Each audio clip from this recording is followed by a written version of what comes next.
Good evening, everyone. Welcome to the October 28th, 2013 meeting of the Canby Planning Commission. Tonight, we do have a public hearing. The first item of business is the call to order. We have 6 of the 7 commissioners here. Mr. Proctor is the only one that is not here at this point in time. Therefore, the second item on the agenda is there any citizen input on non-agenda items? No citizen input on non-agenda items.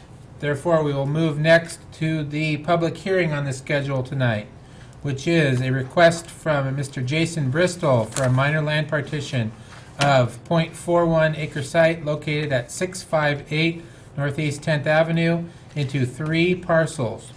The existing family residence would reside on parcel number 2. Parcel number 1 would potentially be suitable for a new single-family residence, and parcel 3 would be utilized for future access and utility purposes, benefiting 1065 North Maple.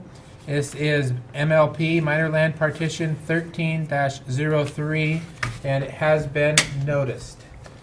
Mrs. Lenhart, would you please give us your staff report?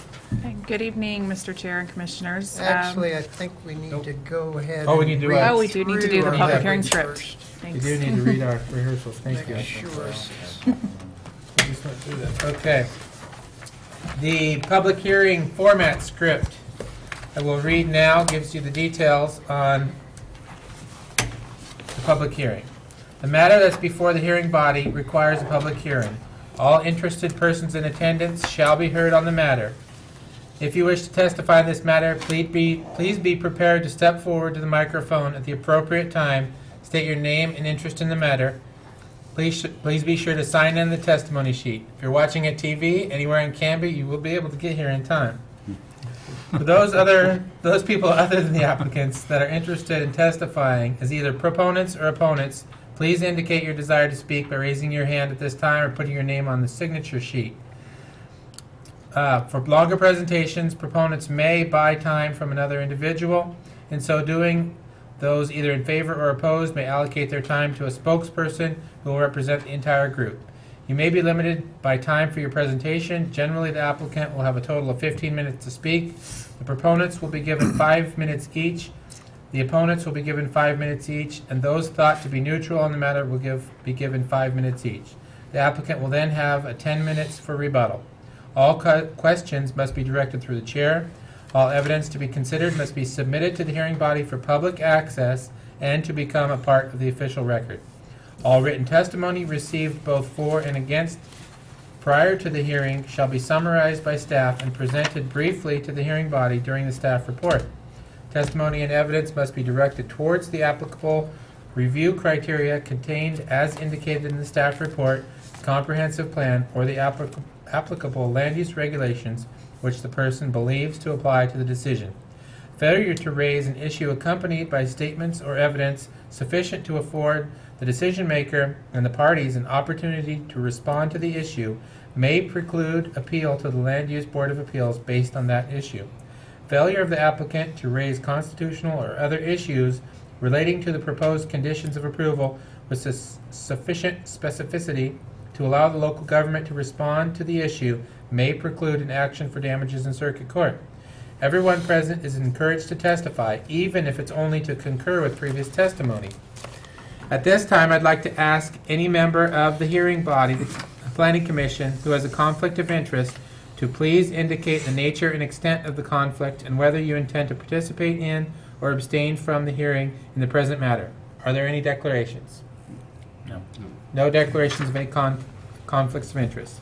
For ex parte contacts, also, if any member of the hearing body has had any ex parte contact with anyone prior to this hearing, including a visit to the site or conversations with the applicant or opponents, please declare the nature and extent of such contacts at this time. Is there any ex parte contacts? I have visited the site. I too have visited the site. Okay. Somebody else? Okay. Does any member of the audience have any questions or concerns about any of the commissioners regarding conflicts of interest or ex parte contacts? Not seeing any. Thank you. The public hearing that will follow will be conducted as follows. First, we'll have the staff report. Second, we will have Planning Commission questions for the staff. Third, we will have public hearing from the applicant, limited to normally 15 minutes. Then we'll have anything from proponents, and then we'll turn to the opponents, no more than 5 minutes each. Neutral parties would have not more than 5 minutes each. Rebuttal, not more than 10 minutes. And that's the applicant gets the last word. Then we'll close public testimony. We'll have questions from the Planning Commission. Then we would have closed questions of public input and go to discussion and deliberation by the hearing body. No additional testimony would be allowed at that time unless specifically allowed by the chair, and we will make a decision. The decision shall be made by the hearing body at the close of the hearing, or the matter could be continued to a date certain in the future. But this will be the only notice of that date you would receive, would happen today. Does anyone have any questions about the procedure outlined for the hearing? Not seeing any. Ms. Lenhart, thank you. Thank you. So, as stated by Mr. Chair, the application before us tonight is a minor land partition. I'm going to give an overview of the application, then kind of go over some of the lot size and shape, some of the criteria about that from the staff report, and then go over some of the sidewalk, curb, and street tree aspects of the staff report, and driveways, and a couple other miscellaneous things, and conditions of approval at the end. And we do have, based on some feedback from the applicant, some recommended alterations to the conditions, which I'll go over at the end. And please feel free to ask questions as I go along. The location of the site is at 658 Northeast 10th and Maple. It's this tax lot here, bordered in red. The zoning is R1 low density residential, 0.41 acres. And the application is a quasi-judicial type 3 minor partition.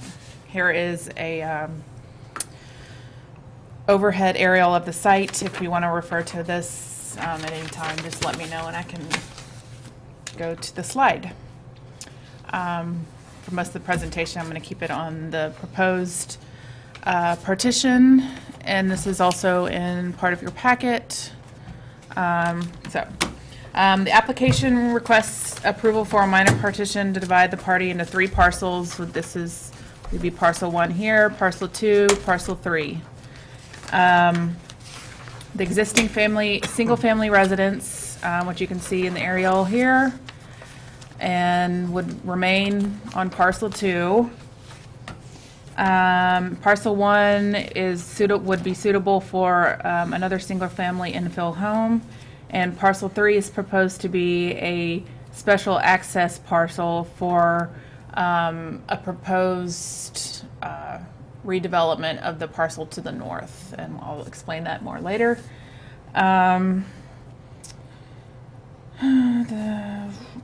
All the surrounding area is existing single-family residences, and also the applicant proposes to demolish. Apparently, the applicant proposes to demolish the carport, which would be if they didn't demolish that carport, it would be on the property line. It's this here. So, and then also move this driveway over to here. So I'll kind of go over some of the issues with the lot size and shape. The minimum lot size is met for parcel 2 and not for parcels 1 and 3. Lot frontage standard in the code of 60 foot is not met for parcel 3, which it wouldn't be for a narrow access parcel. The code does allow the Planning Commission to permit smaller lots. There's a lot of exception standards in there, and one of them is if the average of all the lots is no less than 7,000 square feet. Then no lot should be less than 6,000 square feet. It's all it meets these exception standards except for this funky parcel 3, which I'll go over in the conditions of approval, but that's the only thing, the parcel that's proposed that wouldn't meet frontage and minimum lot size standards.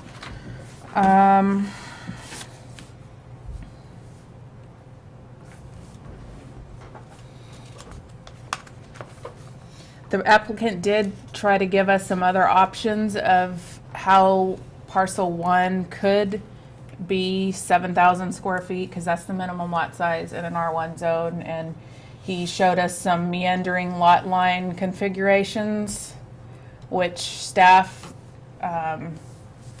doesn't recommend because of just their irregular shape. So we recommended instead to just propose to the Planning Commission a lot size that's at a right angle to the street and straight like that, but just happens to be a little bit under the minimum lot size. So that's how we got there, but there's also these other 2 configurations there if those meet your liking better, but we don't really recommend lot sizes that are kind of in those weird odd shapes. So it just, the more regular the better. So that's why he did propose this. Is there any questions? Does that make sense? So why, I'm just curious, why staff, can you go back? Which to this one? Yeah, I mean, obviously it's not normal to have that kind of a jog in there.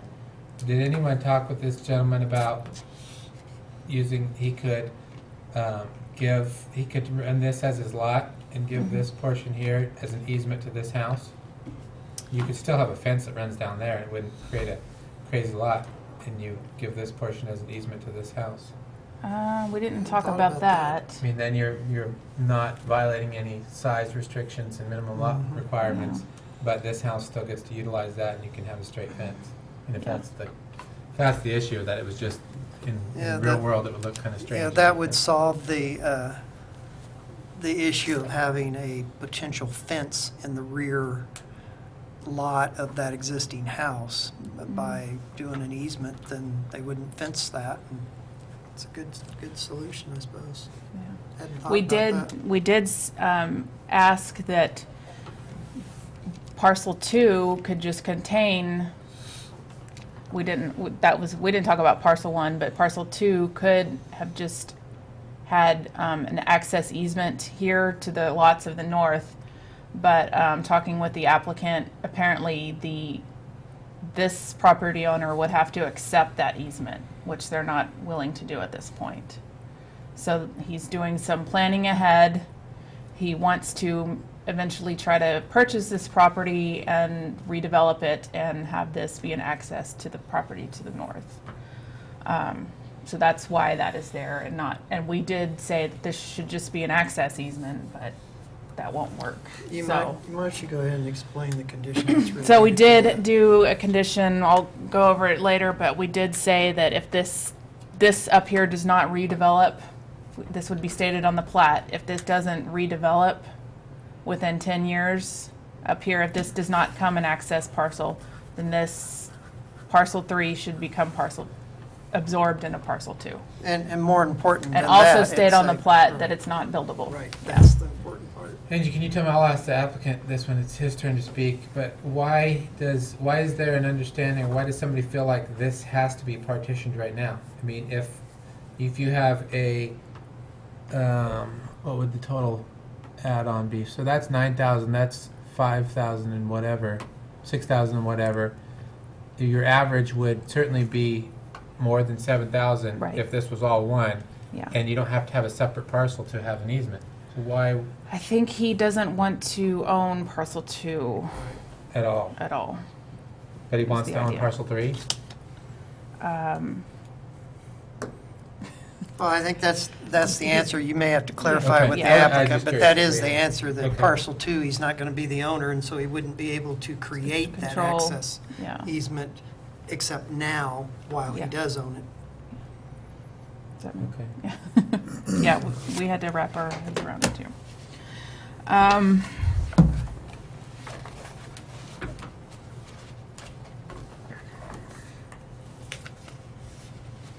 Okay, so, and then staff is also recommending that the planning commission require a 5-foot, well, a combined 12-foot utility sidewalk and street tree easement along the frontages of 10th and Maple as part of this partition. And the applicant has indicated in narrative and pre-application conference that they're not opposed to this. The city engineer did kind of, if you look on page, I believe it's page 41. Sorry, not 41. 32. Page 32 of your packet. The city engineer submitted a comment that the corner radius for ADA future sidewalk ADA ramp access should be a 20-foot easement, and it's actually 15 feet is adequate. We clarified that with the city engineer. So we amended the condition of approval to only ask for a 15-foot radius at the corner, and this is something that's already been actually dedicated in this easement document here on page 32 as part of planning for sidewalks along Northeast 10th Avenue. So we just want to have that put on the plat as well.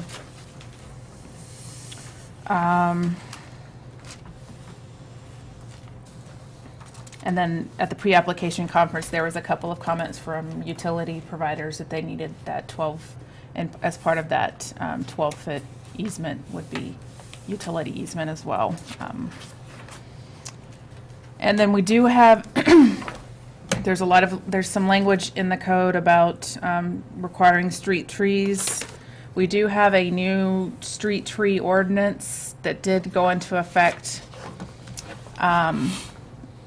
after the applicant made their application, so we're going to say that they don't necessarily have to be subject to the street tree fee that goes along with this, with partition and subdivision applications, but any subsequent development would be subject to that. But so we're going to be, I'll talk about that when I'm going over the conditions of approval in a minute. Just but quick question on that. I need to go to more city council meetings. Did council just pass that? Yeah. Without, we never even heard about that. Okay.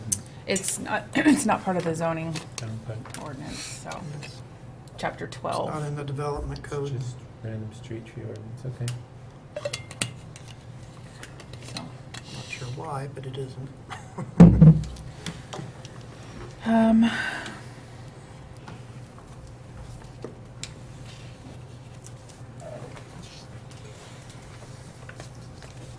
Staff does, okay, and and staff is recommending, and the applicant seems agreeable to putting a sidewalk along Maple, along the portion here, a sidewalk and curb.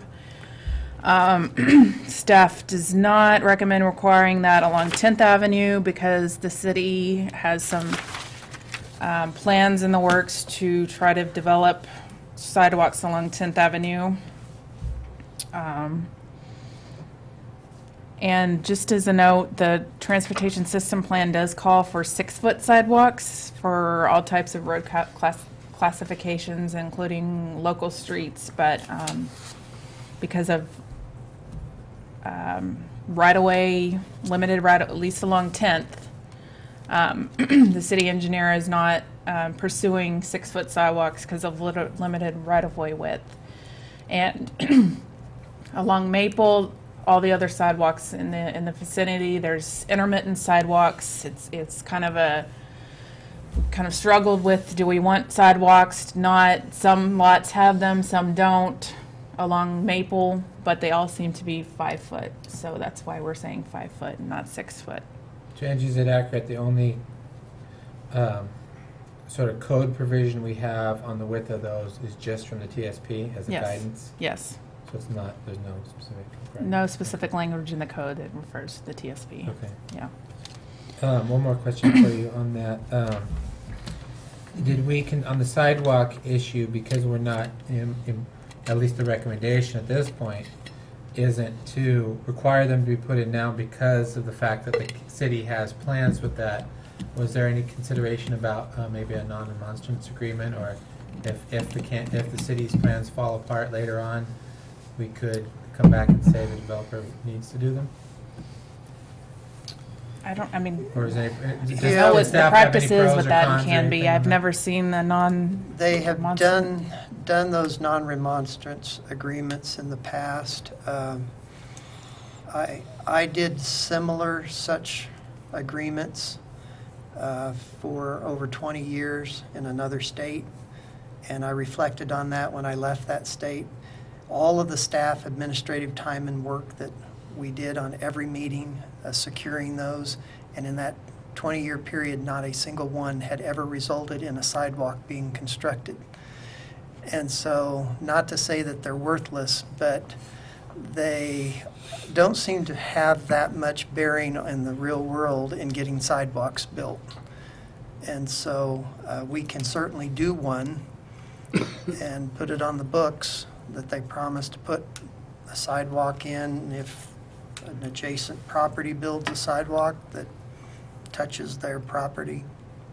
And we could have that and add that to the conditions of approval without any trouble, because we have done that in the past here. We haven't done a minor partition for several years, and so current staff's not really aware of them without, it's just from past knowledge I've seen that the staff used to do those. So the current, the way this is laid out in the staff report is just to record a 5-foot easement there for sidewalks, and then how or when they come in is not dictated at all. Is that right? And the primary reason that we're not really recommending it now is the fact that there really are no other sidewalks on 10th. You have to go many blocks before you see one. Therefore, one of the only properties left with a possibility of new development, the rest is all developed. And so you're not likely to see sidewalks unless the city goes in and puts them in, and we're hoping to get a CDBG grant to do that. And so it would be better to see a uniform curb and sidewalk constructed at the same time for all of them. But yet, we recognize that may never happen. I mean, they've been trying to do that for 4 years now, and we still haven't successfully gotten the grant yet, but we're still working on it. But Brian, correct me if I'm wrong, it would really only apply to parcel 1 anyways, right? No, it actually would apply to all 3 parcels, Okay. Since the entire property is part of the application. Okay, so you're talking, Now, if the applicant's required to put the 5-foot sidewalk on Maple Street, would that include, if we don't go with the one on 10th Street, would that include the radius be included in the Maple Street development then? I don't really know what the engineering or public works staff would end up doing at the construction stage, how far down it would go. I really don't know the answer to that. One of the city engineer or something would have to answer exactly how far down towards 10th that construction would go. Yeah, I was wondering if we'd split the difference right down the middle, or it would, go to one street or the other, so that's the reason for my question. Yeah.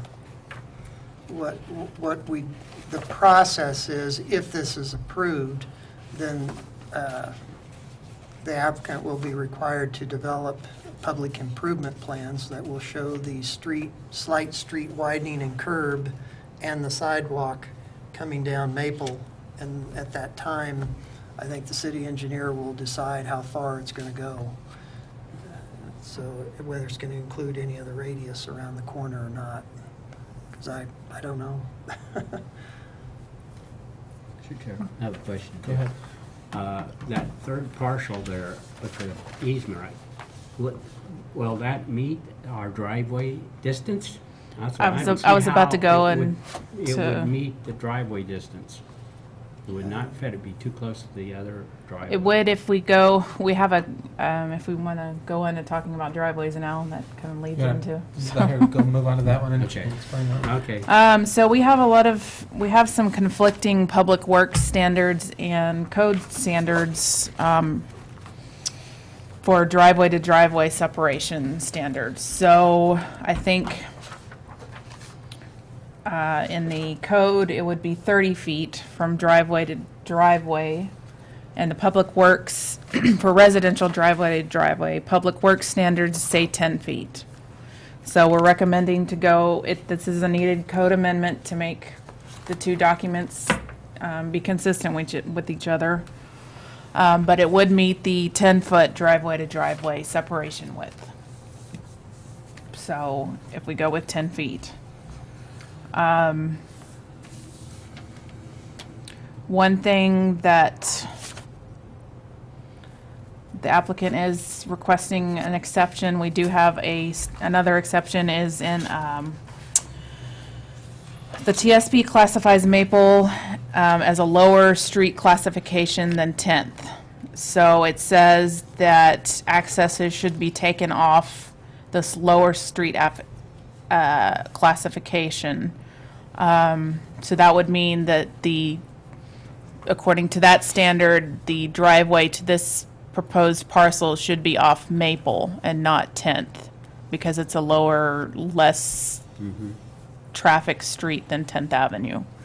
The code does give some leeway in the planning commission, for the planning commission to exempt that, because the applicant's proposing for access off 10th.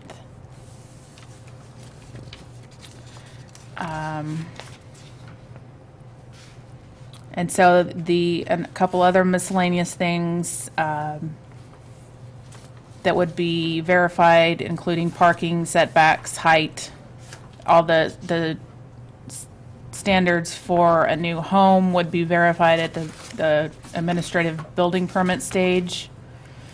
As well as this is considered an infill home, so it'd be subject to, there was a couple of comments received in the public comments about concerns over having a 2-story house adjacent to a 1-story house.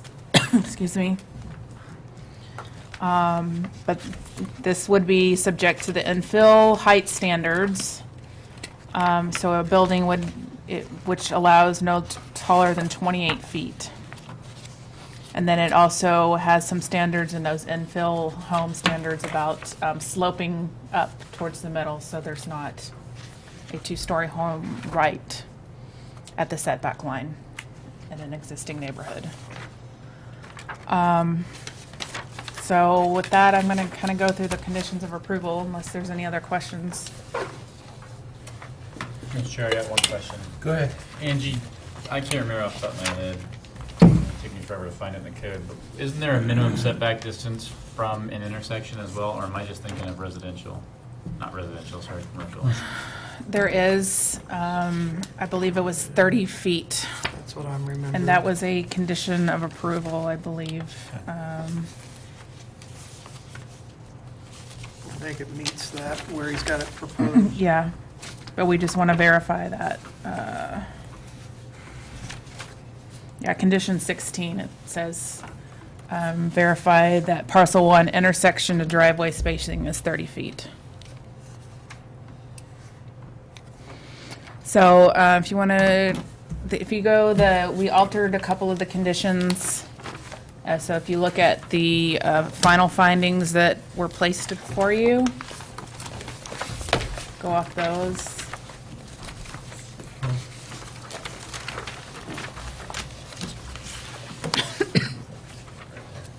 In the back of your packet there should be, so. No, they were on the dais and a separate, That right there.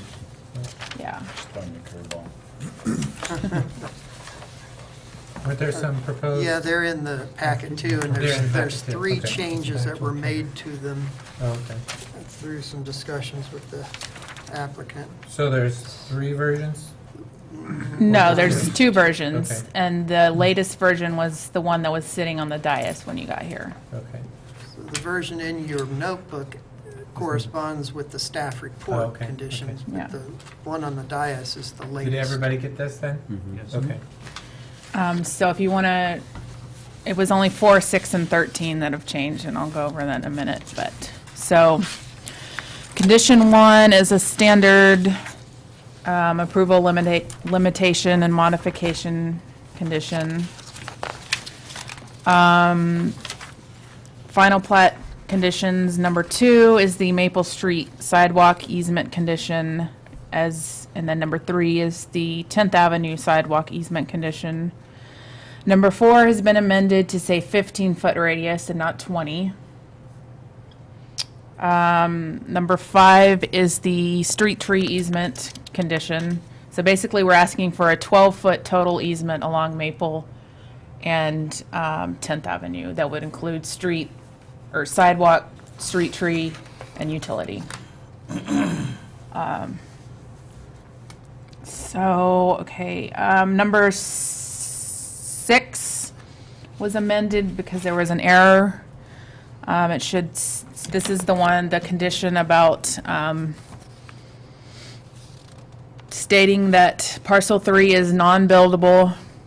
This would be stated on the plat that parcel 3 is non-buildable, and if parcel 3 does not become an access parcel or does not become part of this northern 1065 North Maple within 10 years, then parcel 3 shall become the property of parcel 2, and that should be stated on the plat.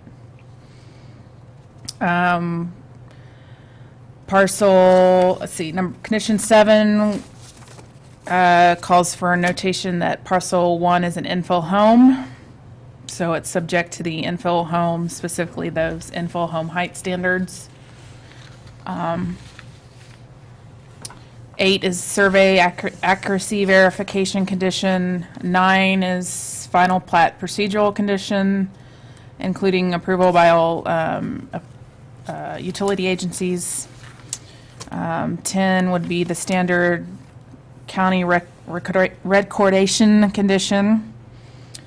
11 is the procedural curb and sidewalk installation, and it also includes an option for the applicant to pay a bond as insurance if the applicant wants to undertake the curb construction after the recording the final plat. If he does it before he records the final plat, then he wouldn't have to pay a bond. 12 specifies that the applicant should obtain a street opening permit, which is what we do for new driveways and new curbs and street improvements along Maple, so the city can inspect the curb installation and street improvements. 13 was the other one that's amended to say, so we can't really technically make the applicant subject to the new street tree ordinance, and the applicant also informed staff that he has already purchased trees and has already taken care of trees that he wants to use. So he doesn't really want to pay into that new city fee for that. He did agree to consult and work with the city arborist on tree selection and spacing and establish. I've tried to get a hold of the city arborist to ask him. The one concern we do have is if the trees that he has would be appropriate for underneath utility lines. But we did amend that to say that he should just consult with the city arborist. But in the future, street trees are supposed to be, the developer is supposed to pay a street tree fee, and the city buys the trees, waters the trees, plants the trees, does all of that. So, FYI in the future. Because some taxes are going to go up. Question for you, Anthony, on that. In conjunction with condition 5 and condition 13 regarding the trees, so there's going to be a requirement here that he's essentially giving a 12-foot easement off of the street line onto his property? Is that From the right? property boundary.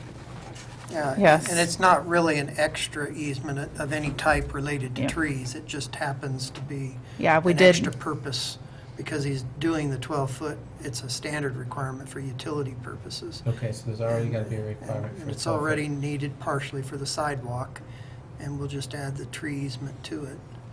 So 5 of it It's is already- sidewalk, and then the The other rest of it would 7 be utility, is street utilities. tree. Okay.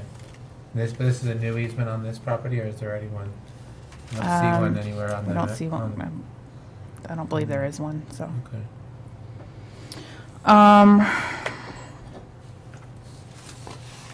Condition 14 specifies that sidewalks, and this is normally how it's done, the sidewalks is constructed when the home is constructed.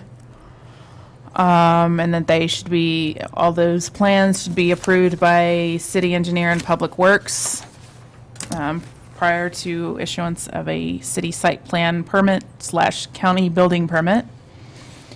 Couple driveway conditions. 15 specifies driveway to driveway separations of 10 feet. 16 is the intersection to driveway spacing of 30 feet for parcel 1. Excuse me.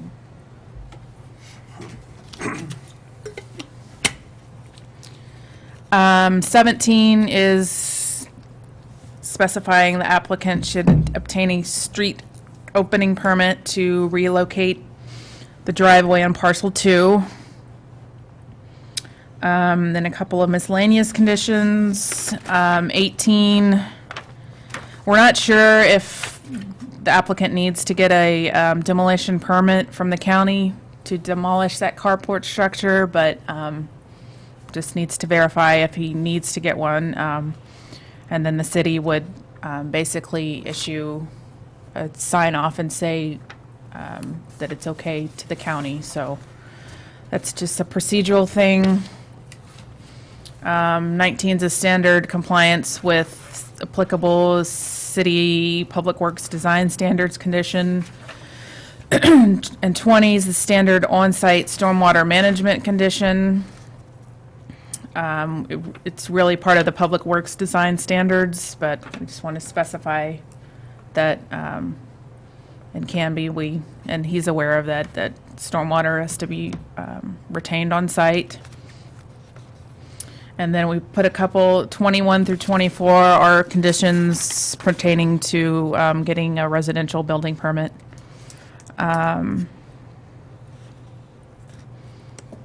And so with that, I can answer any other questions or. Does anyone else have any questions for Mrs. Lenhart? Thank you. Okay. Chair, if Yeah. I may. Since this is new construction on parcel 1, would those be underground or overhead utilities that would be required there, or is there a requirement? Well, there's not currently going to be construction. We don't know. This isn't an application for construction. You know that, right? Okay. Thank you. You're saying theoretically, are you asking theoretically if there was construction? I don't know the answer to Yeah, that. you know, actually, this is, because there's an existing home on this partition, it does make it a little bit different, because a lot of times we'll be doing a partition that's completely vacant land and creating it. It probably is an appropriate time to address undergrounding of overhead electric utilities. And in this case, since you've got an existing home and you have existing overhead utilities, I don't believe there was any discussion No. about undergrounding. And it's partly because of the size. It's so difficult to go underground for just one lot length and then to go back up again. And so they don't typically do that for partitions. I wouldn't say they never would infill. consider it. For But infill. for yeah. infill, I don't think it was ever even considered that we would attempt Thank you. that.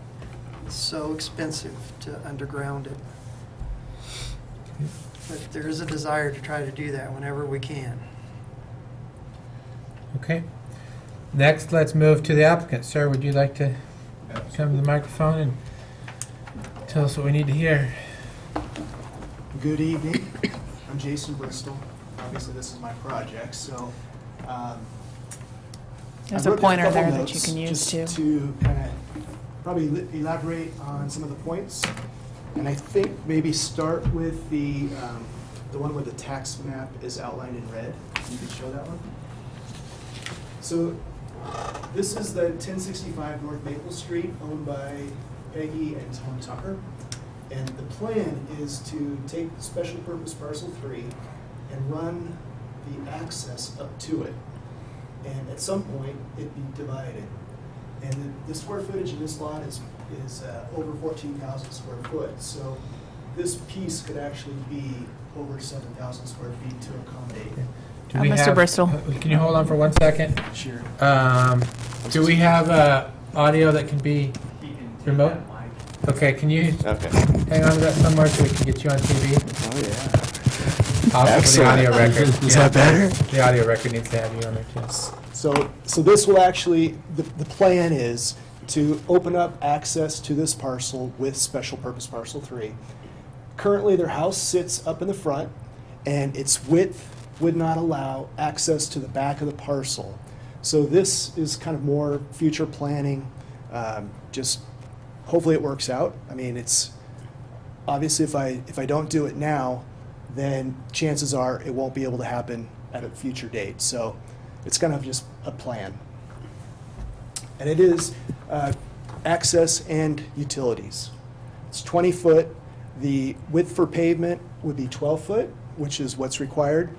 So you actually get a little bit bigger drive than what's required. And then the one with the 3 parcels, please. Thank you. I have given the easements already. So there's a 5-foot easement on both sides of the property, both Maple Street and 10th, with a 15-foot radius for the corner. What I was told from the city engineer is that there hasn't been a big push until recently to get all the easements. And in order to get the grant funding, they have to get the easements first. Otherwise, you can't get the money if you don't have the easements to do the project. So there's been a new push to get the easements, and I've given the easement for that to happen. One of the things that was brought up was 10th Street, the frontage improvements. And they talked about, at the pre-application meeting, the grade of the road and the fact that you would have old curbs, new curbs, and you might not match up. But what I'm going to do for the driveways is actually have a concrete apron that will be at grade, and the city will tell me what the grade is so that we're on the same page.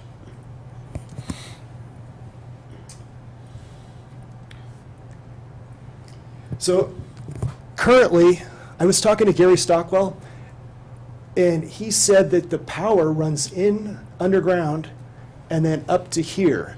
So I currently have underground power to this house, and he said what we could do for an electric plan is tap into the pole and go underground. I think that was what you were thinking. Correct. So most of the times, well, for one thing, like if this was the meter here and there was a overhead line and it draped across the property, I know from past they've had me go here and then underground to here. So that's kind of something I've come across. I do plan to try to keep some trees. Some are pretty rough. There's a lot. This parcel is really overgrown, so I want to clean it up. That's it. Let me ask you to address the one thing that concerns me the most, and that is dealing with the minimum lot size for either the average. Obviously, parcel 1, under this configuration is going to be below. Okay. And then making a third parcel, an entirely third parcel out of this, makes your averages not potentially match up there. Why is it that you feel you need to create a third parcel there that creates a problem in the code? So in the code, there is the black and white. It has to be 7,000 square feet or more. but not to exceed 10,000 square feet. So that's part of code. Under code, though, there's also an exception. And in my narrative, I kind of went through how I feel I meet the exceptions to the plan. It has to do with, I think was it benefits? Without looking, I can't remember. I think a benefit to the city, which the straight line gives lot size and configuration. I think what I was shooting for was the fact that overall, we have enough land to do it. You know, like you were saying with the jog, couldn't you do the jog and then make that an easement? I don't know, I'm not quite sure how that would work, but I've seen tax, actually I've done it too, where the parcel does this, and this kind of ends up being a weird backyard for both people. So I like the straight line. The fact that this is definitely not meeting the 7,000, but the benefit is that you're going to be able to open up the land that's back here for future development. If I don't do this now, I'm selling this property. Who knows if they'll be able to do it or not later. So in order to meet the comprehensive plan and the growth piece of it, where you're trying to maximize the use of the land, that I think is the benefit for doing that now.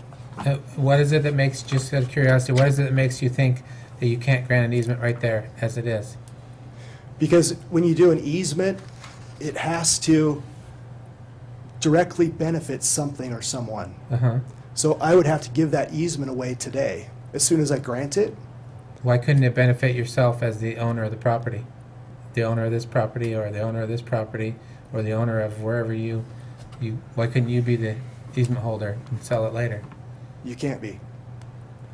Because I, Okay. well, okay, so I talked to, this came out of the pre-application meeting, and I talked to the county surveyor, Mr. Carl Clinton, I believe his name, and he said that you can't grant an easement making yourself the beneficiary for no purpose. Like, I can't say this is access and utility easement.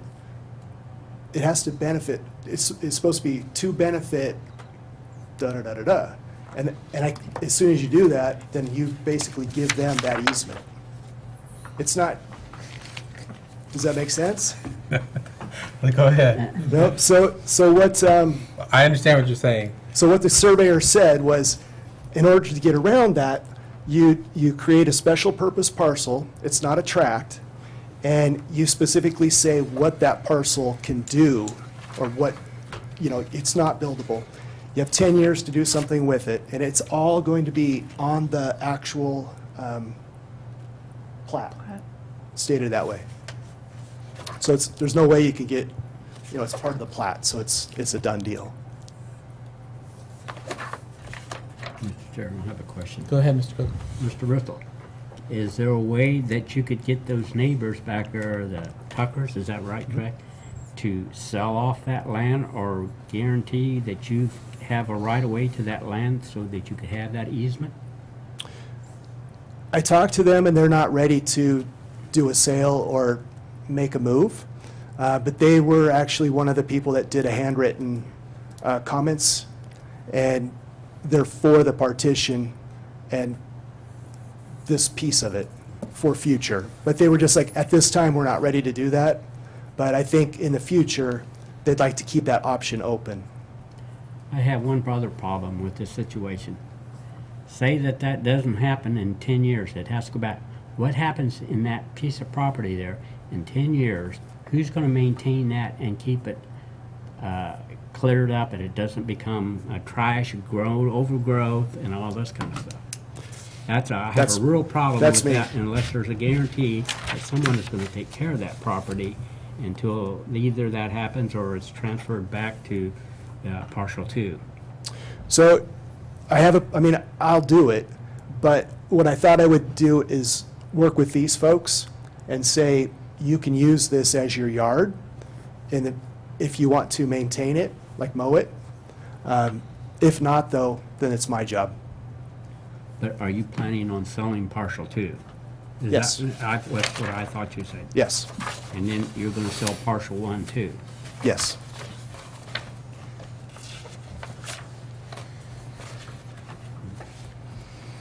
Are you familiar with, or did you discuss with staff, and are you, I guess I'm going to say, comfortable with the condition on that Mr.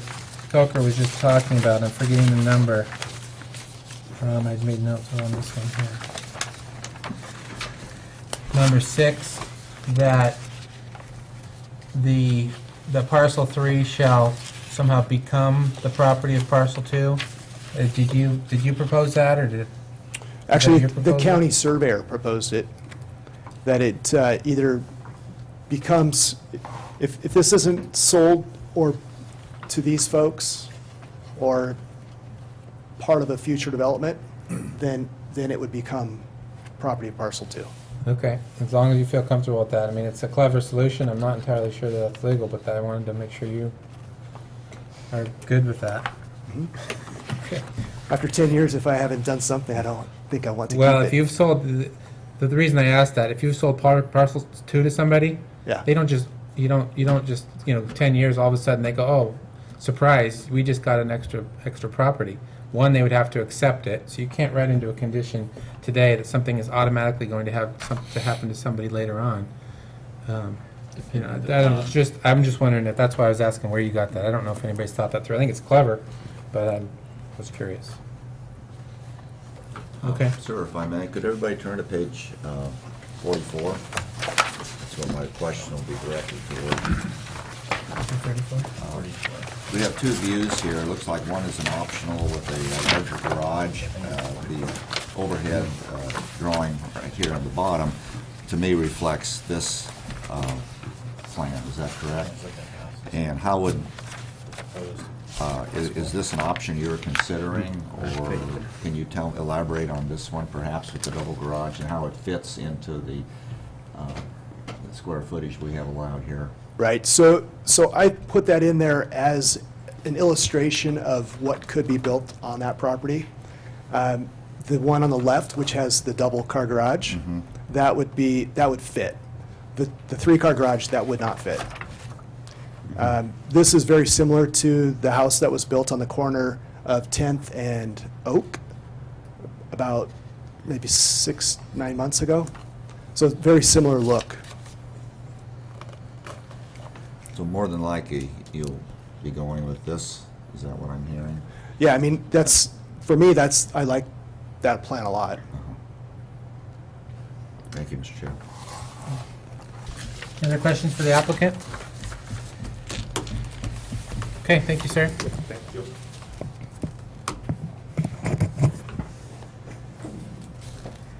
Ma'am, did you have any input? Come on up to the microphone and tell us your name so we can get it on the audio recording. And then I haven't closed the proponents yet, so just state whether you're an proponent or neutral. I'm not sure. Okay. I came to gather more information, Okay. so. Then be neutral for now. Neutral for right now, I guess. My name is Kristen Coyle, and I live, the property that's 650, so it's, I guess, on the side of The west side. Okay. parcel 3. And I before guess, you- over there. Yeah. And before you start, they'll let you start before filling out the paperwork, but when you Okay. get done, please fill out that paperwork so we have your name and address for the record. Okay, I put it on that. Okay, great. Good, that's fine, I'll put Great. it here too. So, yeah, I mean, my question, I wasn't sure, just because of not knowing exactly everything, so I wasn't sure if, to me, I maybe even thought that parcel 3, that easement was going back to possibly something else being built in that corner. So that's what I was kind of concerned about. And just trying to get more information since my house is right next to there. And of course, my bedroom is right on the corner towards the street, towards that house. So wanted to just get more information on exactly what it was gonna look like and stuff. So, I mean, my other question too was whether it was gonna be a 2-story, 1-story. Of course, would prefer 1-story, but just because all the other houses around are all 1-story, so, but that's just basically, I guess, all I was here is just to gather information and to see Okay. all the legal documents. I didn't quite understand all that stuff, so, I mean, I don't particularly like a driveway right by my side of the house, because that's why I moved there, because I like the 2 houses on the side, but everything, you know, that's, I guess not my call, I guess. This is your chance to get to say what you want to say. Well, I mean, I don't think anybody would like to have, I mean, I like having my, the backyard and having, you know, not having a driveway right beside that side of my house. So, I don't know, that's just me, but. Mr. Chair. Angie, can you go back to the picture where there was the overview, the satellite picture? Yeah. How close is your house to that property line? On that So side? this is my house right here. So it's, So this right here, this is there's a fence that goes right, is that the property line then? yeah. So that driveway would be right there on that side of your, So that's what I was wondering, if you could go back to the other one, because I wasn't quite sure looking at this, if this was the property line or is this the property line? It says fence on property line, so I assume this is. So then this parcel 3 would be right beside my fence, so, yeah. Mr. Chair, I have a question. Yes, sure. I would like to ask, how much distance is between your house and the fence? Do you know? That's a good question. My dad was here, he'd be able to tell you. Because what I have done is my house, this side, if you go back to that, my house picture, if you see right here, Yes. this whole enclosed area right here, I have an enclosed area for my cats to go inside and outside, and it hooks right to my fence. So, because that chain link fence, my chain link fence goes up here across and all down on the other side. So, whatever that space, I would have no idea. 10 And this- feet or- This fence is yours, is that correct? Yes, yes. And it is right on the property line. it looks like it. I would assume, I don't, yeah. Mhm. I would assume it was, that's why I wasn't sure exactly where that parcel 3 was going through, so, yeah, because the Tuckers, so here, and then this little fence here, there's a little area here, and then they have a wooden fence that comes right to the corner of my chain link fence, the Mhm. Tuckers do. Right. And then, or I don't know, I guess I don't know if that fence belongs to them or to this property. It was just there, and then my chain link fence goes all the way across and then down on that side, so. Would you have less concern if there was more of a privacy fence as opposed to a chain link fence? I mean, that would be better, especially if it's a driveway, I mean, an easement, if it's, because my fence is only, whatever, I mean. 4 feet, 4 What feet is that, fence 4 probably. feet, 5, something, I don't, yeah, it's, 4. I can look over the top of it, so. So, 4 feet. So a 6-foot privacy fence would better suit you? I mean, that would be better, but yeah. Not your desire, but better. Not my desire, but if I had to, yes, that would be better than nothing, so. But yeah, I mean, I've seen the house that's over on Oak and 10th, you know, I think that is fine. I mean, it's a nice little house, so I didn't have, and yeah, I agree that needs to kind of be cleaned up a little bit, but, I mean, the trees, these trees especially, you know, right here are just a big grove, but it's kind of nice to have that kind of blockage and foliage, and we have a big bat population, and they love one of those trees because it's got big orange berries on it, but, so, anyway, just wanted to, Thank you very much. okay, thank you for listening. Mr. Chair, a question for staff. Okay, Have we we're going to close the public testimony. There's no one else here to speak, so we'll close public testimony and move to questions for staff. Go ahead. Mr. Strellick. Have we received any other? Oh, yeah. I'm sorry. Go ahead. Let's hold off on that for a minute because we do. The applicant, if he'd like to, can have a chance to rebut anything that was said by Certainly. the neutral party here. I guess I knew I couldn't talk when I was talking, so. Don't hurt the microphone. Okay, so I'm gonna guess that this is about 12 feet right here, and I'm not, it's plus or minus. The actual concrete driveway has to be 12 feet within that 20-foot easement. So there'll be an extra 4 feet between the driveway and the fence. And then it would be her setback, so it'd probably be, like 16 feet or so, which, if you look at this house, the setback on a corner is 15 feet for a side yard. So it'd be very similar to that distance, but you'd only have one person accessing it versus a busy street. Okay. As far as a fence goes, I mean, if at the time, if this all happened with the Tuckers, and I was able to get that drive back there, I think that would be a good time to put down a privacy fence as a condition of approval for that piece. But I think until then, I think her fence is suitable for what it's doing. Thank you, sir.